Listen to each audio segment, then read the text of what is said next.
Hey everyone, it's Craig coming to you today with an update. It's Saturday evening. We did have chemo this week. Our white blood cell counts were good, so we were able to move forward with full chemo treatment. As we do each week before chemo, we had a meeting with our doctor, but our doctor was out this week, so we met with a physician's assistant. And she was very nice, asked some good questions, and gave us some good information. But towards the end of the visit, she made a comment that the dosage of our chemotherapy had gone down. And it kind of caught Megan and I off guard because we don't remember having a conversation that the dosage was going to go down. Now, I had mentioned earlier that we could go down -1, -2, -3 and still be within the clinical effectiveness. So we've gone down 1.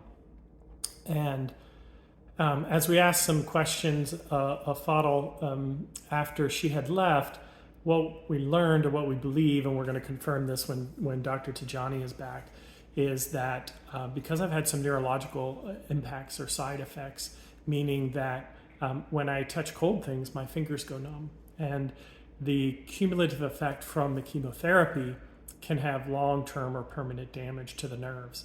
And so we believe what has happened is because I started to exhibit those side effects, that they reduced the therapy to help prevent long-term impacts from the chemotherapy.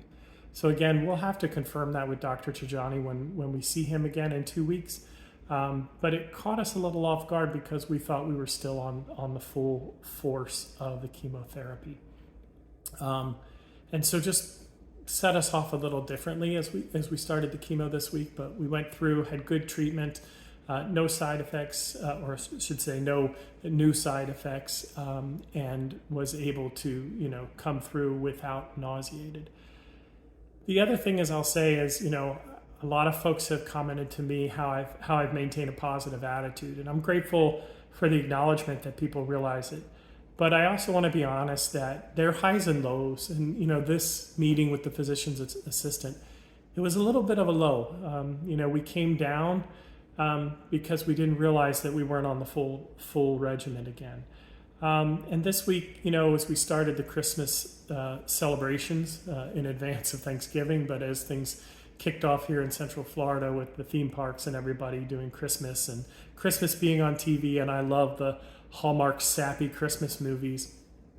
But one of the things that it did is it gave me a low moment again.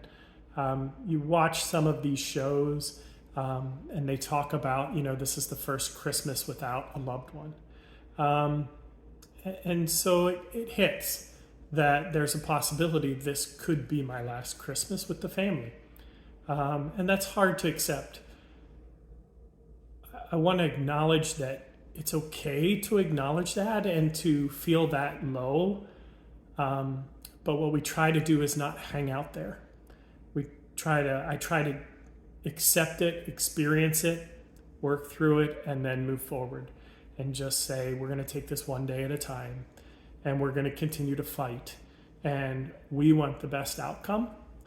But in the case that we wouldn't, we also want to make sure that we're making the most of our time together as a family.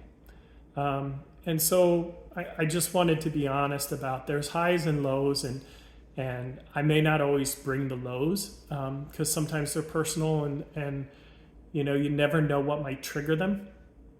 But I just encourage, if you're someone going through this or someone, a loved one that's going through this, just allow them to experience that and see if they need something to help work through it. But make sure that they don't dwell in that low place too long because that's not going to be helpful for recovery and for health. But know that there are ups and downs in this journey, and one never knows what those triggers are going to be. So have patience, accept it, and live one day at a time. For my gratitude moment this week, I am grateful for the holiday seasons. There are a lot of traditions and things that our family does to celebrate the holidays, going in to see the parades in the theme parks, having our own vegan Thanksgiving, setting up the Christmas tree and the lights and hanging up the ornaments that we've acquired over the year, because each year we give an ornament to our daughters. And so by the time they move out of the house, they're at 22 and 19, they already have that many ornaments for their own personal Christmas tree. And so as we hang those ornaments each year, we get to see and relive the memories of when we got those ornaments and Christmas is past. I just love the holiday season, the feeling that it brings, the love that's in the air, and everything that it means, the coming of the Christ child who came to save the world. And we pray that, those blessings that come through the Christmas holiday season will be with everyone. And so I'm Craig with One Man's Cancer Journey, and I wish for you a blessed week.